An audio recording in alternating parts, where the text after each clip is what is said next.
explore interval stacking with you briefly, just in case this is an idea that hasn't occurred to you before. It's interesting to try and organize things this way sometimes. It's funny, I was asked a question recently about organizing atonal kinds of things and if I used interval sets.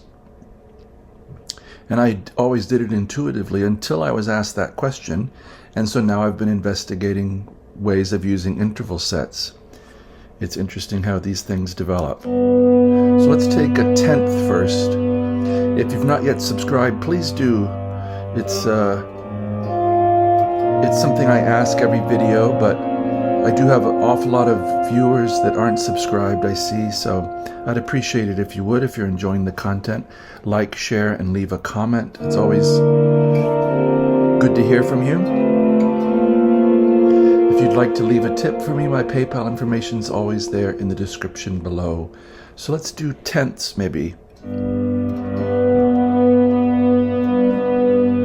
As George Van Epps called them, a mighty interval. So here's G and B. I'm using the Strymon Cloudburst reverb with a long decay on the mezzo forte setting. So we can hear some of these overlaps in slow motion.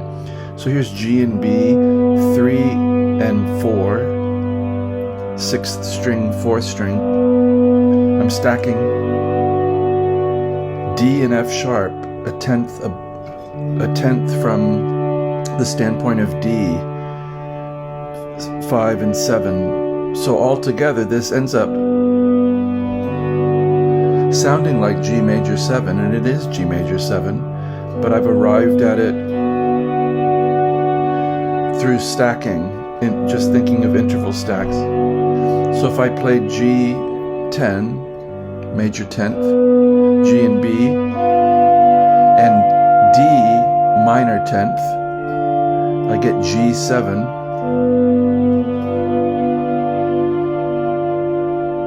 If I play G and let's say E flat 10, get something of a flat 5 kind of chord. Now at this point too, you might find you want a different interval. In the case of E flat and G, I had a double G. So maybe that note could be put to better use. How about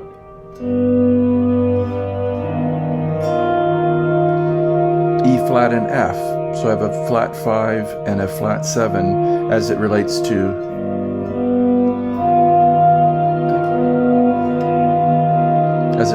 G.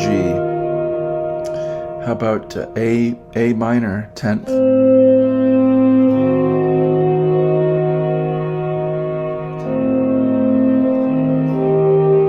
How about A and C, 5 and 5, with E flat and G?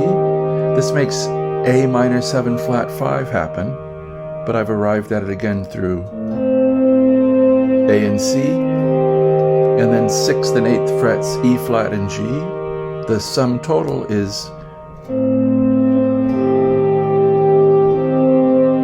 A flat minor 7 flat 5. The names aren't so important, it's the sound we like, but it's nice to be able to name things as well.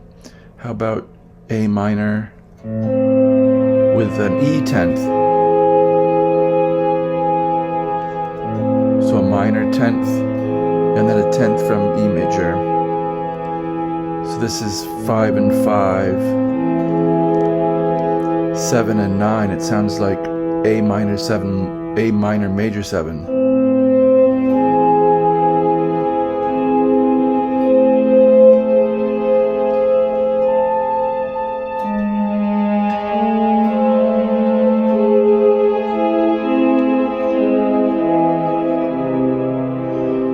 There you're hearing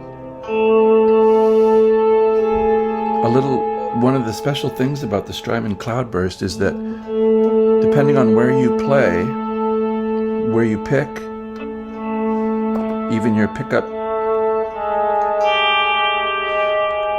it assembles an ensemble sound above that's different. depending on where you play.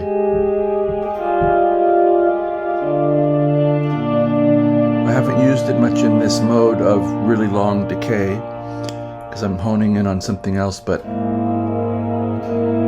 you wanted to do soundtracks,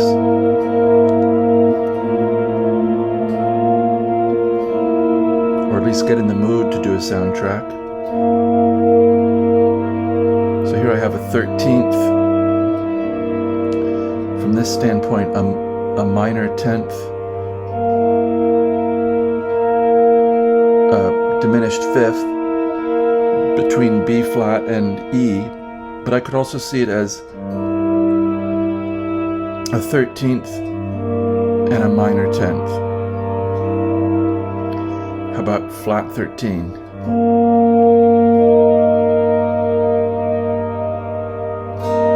How about we put this in D flat, so we have a 9th here. So how about G and B flat with D flat and E flat? So here we're getting into registration issues where some of it's so low you can't. There's the same voicing down up a little farther up the board. 10 and 10, 11 and 11.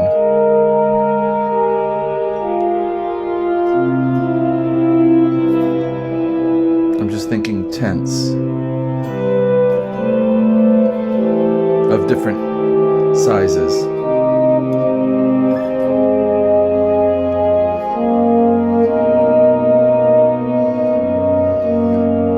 F sharp major to B major to a 13th, a 10th, a 10th, a 13th, a 9th.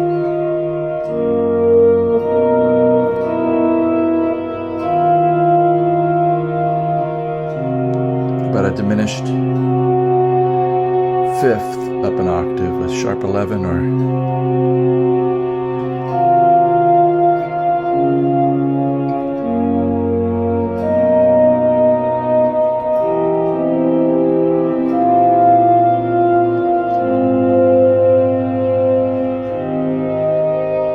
so I'll leave you with these ideas. You don't necessarily need a long reverb to do them, but it does help just to let things linger. If you have a freeze pedal or something, I suppose that would do it as well.